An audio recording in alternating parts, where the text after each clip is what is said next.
Using these connectors is easy, but there are a few tips to getting good results. You're going to start by stripping a small amount of the insulation off of the end of each wire.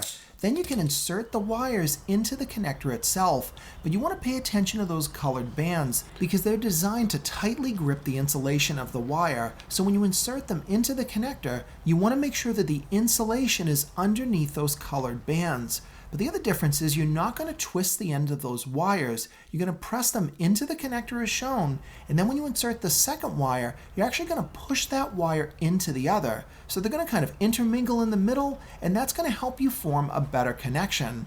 Now grab your heat gun and turn it on. You want to apply heat all over this connector, and you'll quickly see how fast the connector will shrink down. But then you want to keep applying heat to the middle, and you'll see that ring of solder start to melt, and it will actually flow in and around the wires.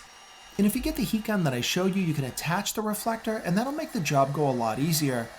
You might also notice that that solder in the middle does not melt away completely, and it's not supposed to. That's part of what gives this connector so much strength. I tried pulling this thing apart, and once these things are cooled, they are really strong. I could tear it apart, but it held that wire a lot tighter than any kind of crimped-on connector.